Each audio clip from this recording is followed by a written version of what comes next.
감성경제방송 돈다방 미쓰리 1월 27일 목요일 방송 시작하겠습니다. 저는 세상에서 가장 부러운 사람이 슬픔, 기쁨, 분노, 두려움 이러한 인간이 가지고 있는 감정을 잘 표현하지 않는 사람입니다. 그러니까 그런 사람들을 보면서 어떻게 저렇게 호수처럼 평온한 표정을 짓고 있지? 물론 그런 사람도 인간이기 때문에 그 평온한 얼굴 표정 속에 그 모든 감정들이 실려 있겠습니다만 그래도 어쨌든 그런 감정들을 겉으로 이렇게 표현하지 않는 그 내공은 무엇일까? 항상 저는 부럽습니다. 그 얘기는 반대로 저는 그렇지 못하다는 거겠죠. 1월 27일 저의 감정은 굉장히 지금 더럽습니다. 네. 제가 1월 27일 새벽에 이제 잠들었다가 뉴욕 증시가 개장한 다음에 이제 뉴욕 증시가 어떻게 시작했지? 그리고 살짝 눈을 떠서 확인을 해봤더니 상승 출발했더라고요. 다행이다. 그래, 지금은 상승해야 돼. 상승 구간이야. 안도하고 다시 잠에 들었습니다. 근데 이제 잠자다가 저도 잠결에 FOMC 회의 결과가 궁금했었나 봐요. 자다가 다시 눈을 떠서 시계를 봤더니 새벽 3시더라고요. 그래서 뉴욕 증시가 상승을 잘 유지하고 있나? 그리고 쳐다봤더니 잘 유지하고 있더라고요. 그리고 거기에다가 이제 금방 끝난 유럽 증시가 2%대 상승을 보이고 끝났습니다. 물론 그때까지 FOMC 회의 결과가 나오지 않았습니다만 그래도 유럽 증시도 반등 타이밍에서 정확하게 반등을 했고 뉴욕 증시도 반등하고 있으니까 이 상태에서 FOMC에서 크게 똘짓만 하지 않으면 뉴욕 증시도 이 상태로 반등 성공하고 끝날 것이고 대한민국 증시도 이제 그 바통을 이어받을 수 있을 거다. 그리고 이제 편안한 마음으로 잠이 들었어요. 아침에 일어나서 눈을 떠서 뉴욕 증시 마감 현황을 봤더니 어머나 웬걸? 다우지수와 S&P 500은 상승폭을 다 반납하고 마이너스로 반락됐고 나스닥 같은 경우도 장중에 2% 후반까지 강하게 반등했던 그 상승폭을 다 반납하고 겨우 0.02% 상승을 지키면서 끝났습니다. 제가 머릿속에 딱 드는 생각은 연준이 금리 인상했나? 이거였습니다. 그래서 봤더니 금리 인상 안 했어요. 금리 동결 안 했어요. 근데 증시가 왜 이러지? 그리고 봤더니 제롬 파월 연준 의장이 시장의 예상보다 매파적이었다. 그래서 반등을 유지하던 뉴욕 증시가 제롬 파월 연준 의장의 기자회견을 지켜보면서 마이너스로 전환됐다는 겁니다. 제가 그걸 보면서 제일 처음 들었던 생각이 우리 증시 어떻게 하지? 이거였습니다. 그러니까 증시가 하락하는 거는 사실 큰 걱정도 없어요. 그러니까 저 같은 경우에는 9.11 테러도 온몸으로 한번 겪어봤고 SK 사태 이런 그 대한민국의 한 20년 동안의 그 주식시장의 역사와 함께 이어가다 보니까 얼마나 하락을 많이 겪어봤겠습니까? 그리고 굳이 지수가 아니더라도 제가 매매했던 종목들의 하락을 얼마나 많이 지켜봤겠습니까? 그리고 저뿐만 아니라 당장 최근에 여러분들 2020년 3월에 코로나19가 이제 세계적인 유행이 되면서 증시가 급락해서 그때 2000포인트도 내주고 1400포인트 아래로 하락했었잖아요. 그러니까 우리가 주식시장이 하락하는 거에 대해서 어떻게 손쓸 방법은 없어요. 단지 그 하락하는 것을 고통스러운 마음으로 지켜보면서 어디까지 하락할까? 그리고 무엇 때문에 하락할까? 그러면 이게 상승으로 좀 전환되거나 시장이 안정되려면 무엇이 필요한가? 이 정도가 우리가 생각할 수밖에 없는 거잖아요. 저는 왜 제가 1월 27일 우리나라 주식시장 어떻게 하지라고 걱정했냐면 제가 오늘 여러분 우리나라 증시 반등할 거라고 생각했잖아요. 물론 우리나라 증시뿐만 아니라 이제 전 세계적으로 이제 반등할 거라고 생각을 했는데 뉴욕 증시가 상승폭을 다 반납하고 유럽 증시가 상승했다고 해도 우리나라 증시는 유럽 증시 영향을 받지 않으니까 대한민국 증시 힘들겠다. 그런데 지금 반등 못하면 지금 미쓰리가 생각하고 있는 악재는 시작도 안 했는데 뭐 이런 걱정스러운 마음이 들기 시작한 거죠. 그래서 감정적으로 되게 힘들더라고요. 그래서 다시 마음을 다잡고 제가 FOMC 회의 결과가 도대체 뭐가 매파적이었던 거야? 그리고 이제 냉정하게 체크를 해봤거든요. 아마 여러분들도 1월 27일 날 아침에 혹은 뭐 낮에라도 어머 FOMC에서 금리를 동결했대. 근데 3월 달에 금리 인상한대. 뭐 이런 내용들을 아마 여러분들께서 확인하셨을 겁니다. 그 내용을 확인하셨다 하더라도 머릿속에서 살짝 지워 보시고요. 한번 우리가 냉정하게 생각을 해보면 정말 이번 FOMC 회의가 매파적이었을까요? 그런데 시장은요, 주식시장은 언제나 우리가 예상했던 것보다 더 좋거나 우리가 예상했던 것보다 더 안 좋았던 것에 대해서 더 크게 반응을 합니다. 그래서 이런 얘기가 있죠. 알고 있는 악재는 더 이상 악재가 아니다고. 그런데 이미 우리는 알고 있었어요. 뭘 알고 있었느냐? 2022년 미국의 금리를 결정하는 연준 위원들의 구성 멤버들 중에 매파적인 성향이 좀 많이 분포되어 있다. 제가 앞에서 이 내용 전해드렸습니다. 그리고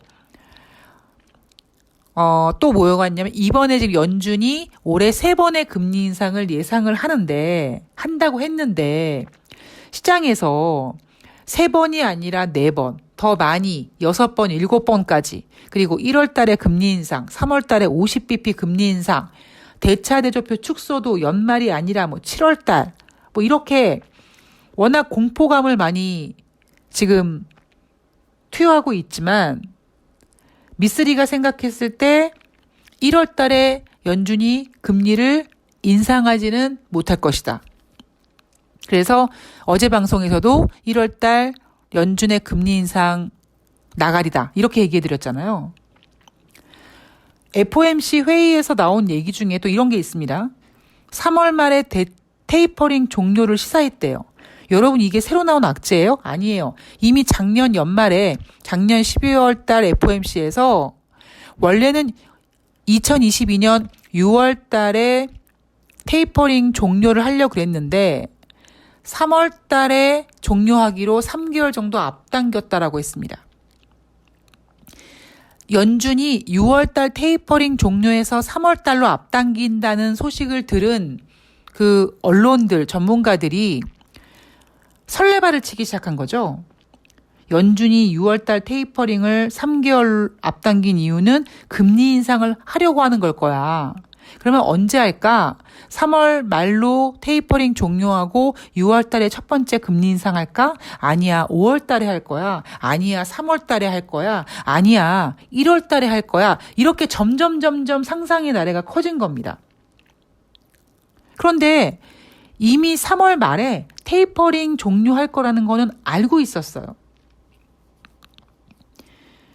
금리도요. 1월 달 금리 인상 뭐 나가리 됐는데 이날 FOMC 회의가 매파적이었다고 한 거는 그렇게 평가를 받는 근거는 제롬 파월 연준 의장이 기준금리 목표 범위를 조만간 높이는 게 적절하다라고 하면서 시장에서는 그 조만간이라는 단어를 그러니까 곧이란 얘기는 1월 달 끝났으니까 3월이라는 거죠. 그래서 3월 달 기준금리 인상 확정 이게 매파적이었다라는 겁니다. 근데 사실 이것도 아니에요. 이것보다 문제는 뭐냐면 3월 달에 기준금리 첫 번째 인상 가능성에다가 지금 어떤 MSG가 들어갔냐면 50bp 하겠는데 이게 아직까지 잔존합니다. 그리고 우리가 알고 있는 악재가 또 뭐 있습니까? 이미 알고 있는 악재. 대차대조표 규모 축소하는 거. 이것도 제롬 파월 연준 의장이 뭐라고 얘기했냐면 대차 대조표 규모를 줄이는 양적 긴축에 대해서 일정에 대해서는 얘기하지 않았어요. 그러니까 하기는 할 건데 구체적으로 일정을 제시하지 않았습니다. 지금 연준의 대차 대조표는요, 9조 달러 가까이 증가되어 있습니다. 그러니까 이걸 축소를 하긴 해야 돼요. 그런데 경제와 금융의 상황을 고려해서 대차 대조표 규모를 축소하는 세부 사항을 조정할 준비가 되어 있다라고 했습니다. 근데 제가 이날 제롬 파월 연준 의장의 발언 중에 가장 인상 깊었던 게 뭐냐면 통화정책 기조를 조정하는 주요 수단은 기준금리다라고 했습니다. 그러니까 결론부터 말씀드리면 1월달 FOMC 회의가 정말 시장의 예측대로 매파적이었냐라는 겁니다. 이미 여러분 올해 3번의 금리 인상이 예상이 되고 있었습니다. 3번의 금리 인상을 하려고 하는 플랜을 완성시키려면 첫 번째 금리 인상이 3월 달에 하는 게 가장 안정적이에요. 왜냐하면 올해 연준 회의가 1월 달, 3월 달, 5월 달, 6월 달, 7, 9, 11, 12 이렇게 8번이 있는데요.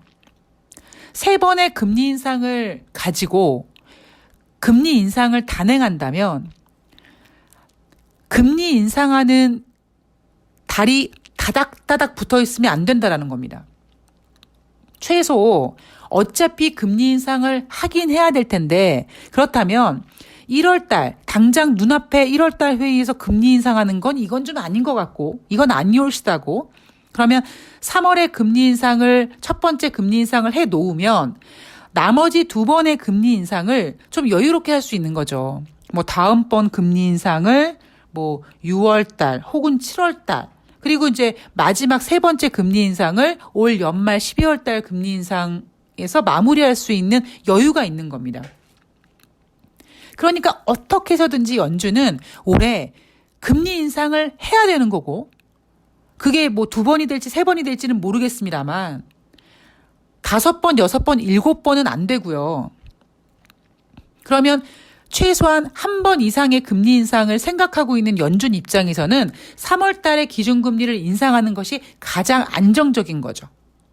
그런데 이거는 매파적인 게 아니라 시장이 안정적으로 금리 인상할 수 있는 가장 좋은 방법이었음에도 불구하고 왜 이 발언이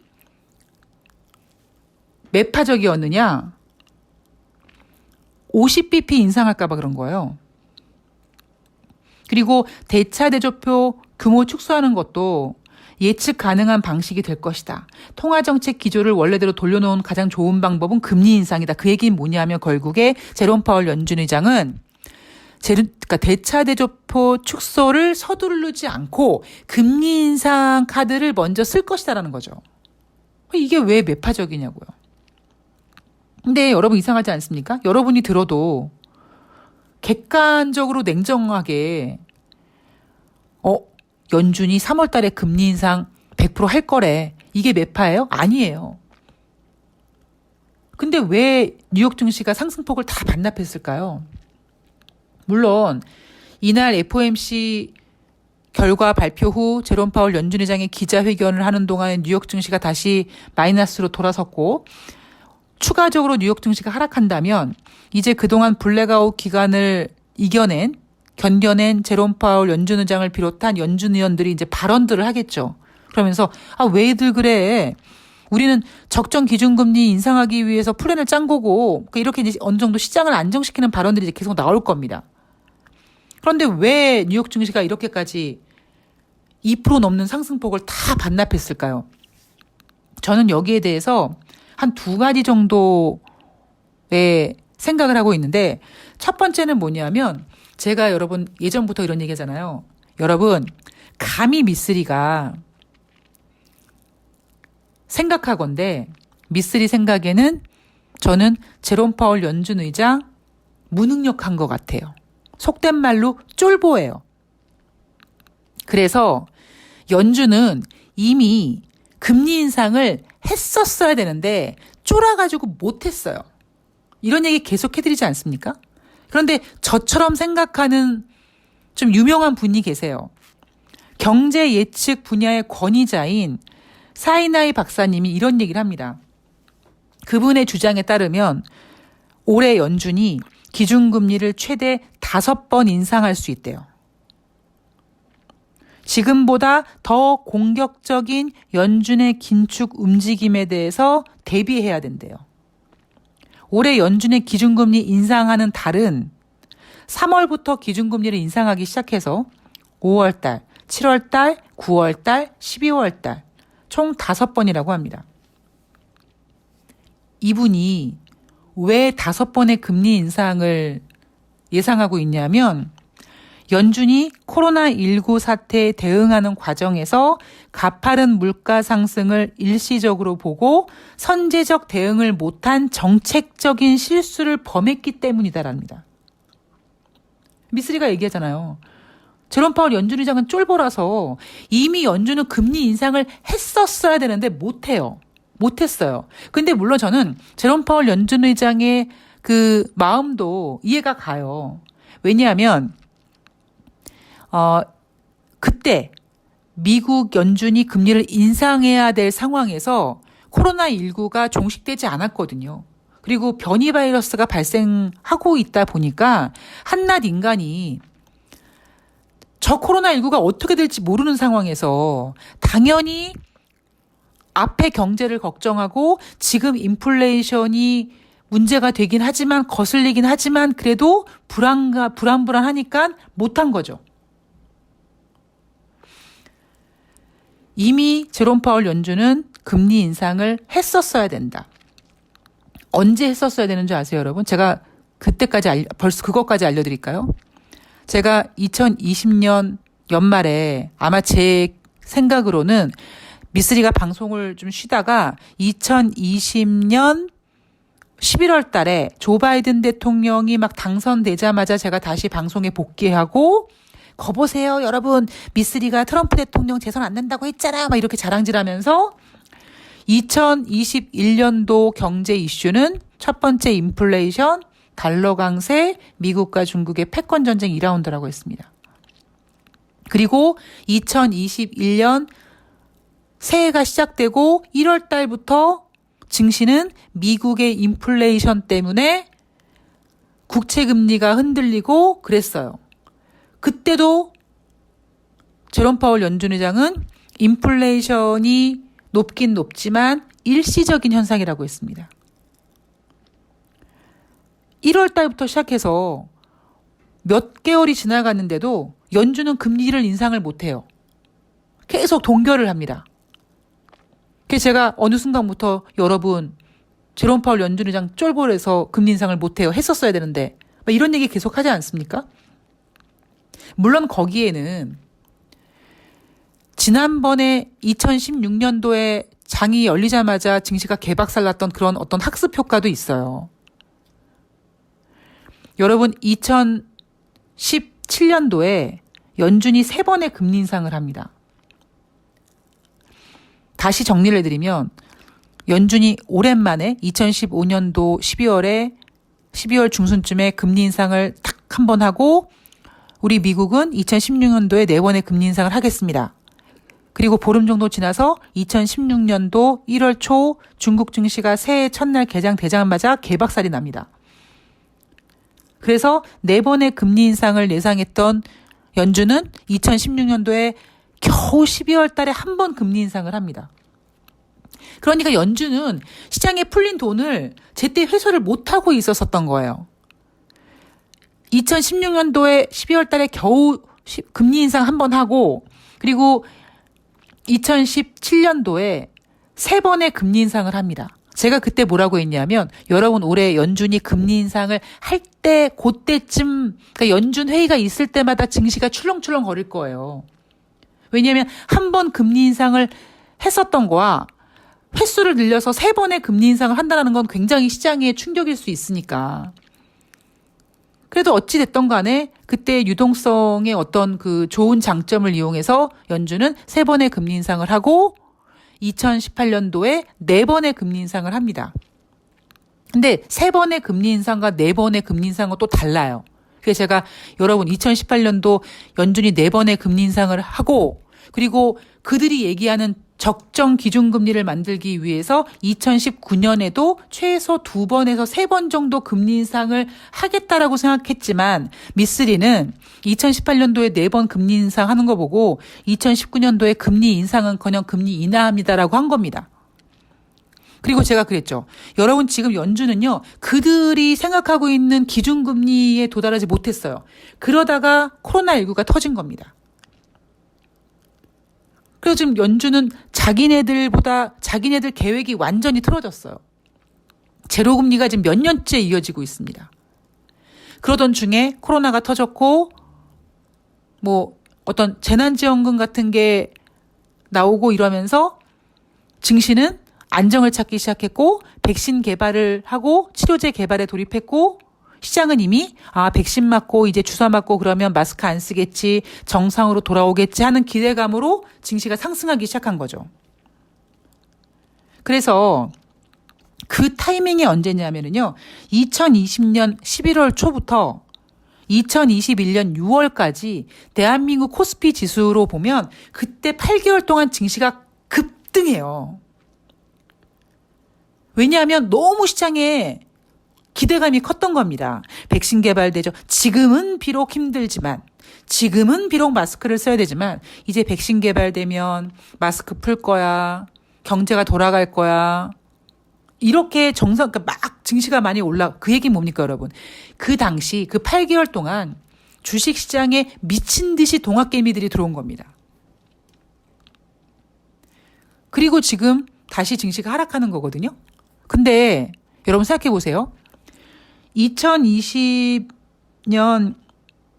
3월 달에 코스피 급락해서 1400포인트까지 팍 추락했을 때 그때 나온 자료, 코로나19가 악재죠. 그때 나온 악재, 코로나19의 대유행이라는 재료가 더 큽니까? 아니면은 지금 현재 미국의 금리 인상 이 악재가 더 큽니까? 코로나19가 더 큰 거예요. 왜냐하면 그거는 인간이 어떻게 컨트롤을 할 수 없는 악재이기 때문에. 근데 금리 인상이란 악재는 인간이 컨트롤 가능하거든요. 아무리 연준이 이번에 뭐 3번 한다, 뭐 4번 한다, 뭐 이런 얘기 하지만 상황 봐서 못할 수 있다니까요.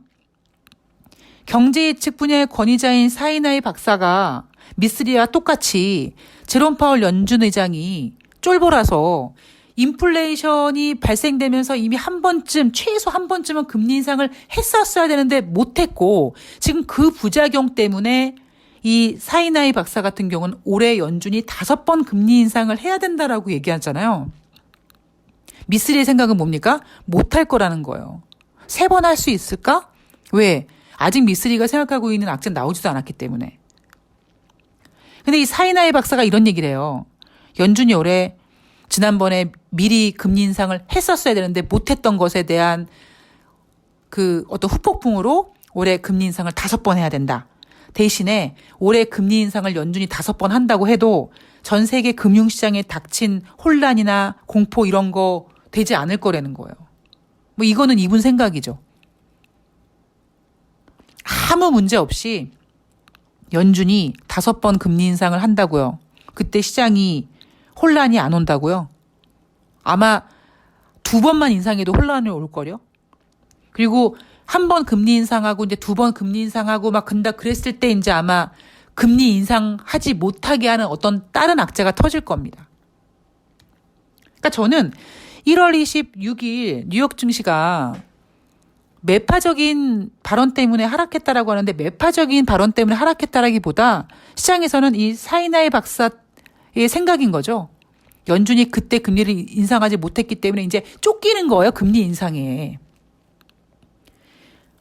기준금리까지 만들어야 되는데 이미 타이밍을 놓쳤으니까 그 기준금리를 만들 때까지 열심히 막 금리 인상을 해대야 되니까 5번도 해야 되고 6번도 해야 되고 7번도 해야 되고 막 그런 얘기가 나오는 겁니다. 50bp 해야 되고 이런 얘기가 나오는 겁니다. 그럼 그 기준금리를 만들기 위해서 연준이 50bp를 한 번에 인상한다고 칩시다. 증시가 혼란스럽지 않을 거라고요? 천만의 말씀입니다. 제가 오늘 드리고 싶은 말씀은 이거예요. 증시가 많이 하락했습니다. 굉장히 저는 뭐 사실 여러분들한테 죄송한 마음도 좀 있고요. 그리고 좀 안타까운 마음도 있습니다.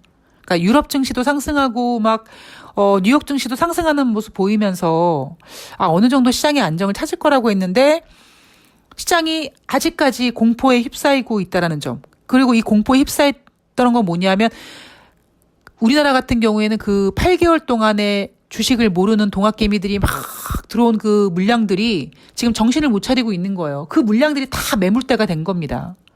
그러니까 우리나 미국이나 똑같지 않겠습니까? 그러니까 그런 불안감 때문에 뉴욕 증시가 매파적인 발언이다라고 증시가 하락했고 저는 이 하락에 대해서 만약에 오늘 밤 1월 27일 뉴욕 증시가 또 하락하면 이제 연준 의원들이 왜 이러세요라고 이제 안정시키는 발언들이 나올 겁니다.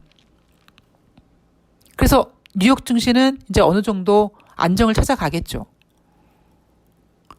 뭐 그 뒤에 진짜 우크라이나와 러시아가 뭐 붙어서 또 어떤 악재가 될지 모르겠습니다만 어쨌든 이번에 FOMC 회의를 통해서 나온 매파적인 발언으로 인한 하락은 어느 정도 이제 만회를 할 겁니다. 근데 우리나라는 이제 힘들어지는 거예요. 왜요? 지금 여러분 우리나라 증시 낙폭이 엄청 커요. 여기에 뭐가 담겨져 있습니까, 여러분? 정치적인 리스크가 담겨져 있습니다. 북한이 올해 들어서 아직 1월 달 끝나지도 않았는데 한 달도 안 됐는데 5번째인가 6번째 오늘 또 뭔가 날렸죠? 그럼 북한의 이런 미사일을 날리는 이런 행동과 대한민국에서 지금 지지율이 훨씬 높게 나오는 윤석열 후보의 어떤 발언들이 맞물려서 지정학적 리스크가 커질 수밖에 없는 겁니다. 이건 좀 여담인데요. 여러분들 중에 혹시 외국에 계신 분들, 지인분들한테만 물어보세요. 그러니까 저는 요즘에 외국에 계신 분들한테 너무나 위로를 많이 받아요. 그러니까 제가 방송에서 저는 그러니까 방송이 아니라 저는 이제 개인적으로 나 이재명 후보 지지해요. 그러면 어떤 위로를 받냐면 안 되더라도 너무 속상해하지 마. 이런 위로를 해외에서 가장 많이 받습니다. 그러니까 이게 우리나라가 제가 가장 지금 속상한 게 뭐냐면 제가 여러분 이제 뭐 FOMC에서 또라이지만 안 해도 우리나라 증시가 반등할 거예요. 이렇게 얘기하면서도 제가 며칠 전부터 좀 계속 이 지정학적인 정치적인 이런 그 악재가 있다라고 말씀드리는 게 뭐냐면 이런 악재들 때문에 대한민국 증시는 반등다운 반등을 못할 가능성이 크다라는 거죠. 아마 제가 코스피 지수를 쭉 봤는데 아마 조만간 3,700포인트 외쳤던 증권사들이 아마 코스피 밴드를 한 2,200까지 끌어내릴 가능성이 높습니다. 그러니까 2,200포인트까지가 언제냐면 이제 일명 미쓰리가 생각하는 그 동학개미들의 그 물량들이 막 나오고 이제 그들이 3,000포인트 넘는 그 즐거움을 맛보다가 더 못 가고 막 빠지니까 멘붕돼 가지고 이제 털어내고 다시 이제 그 자리로 돌아오는 그 구간. 2,200, 2,300 정도로 잡을 것 같은데 제 생각에는 그 정도까지는 밀어내지 못할 거라는 거죠. 왜냐하면 아무리 대한민국이 지금 외국인들이 디립다 팔아대도 대한민국은요.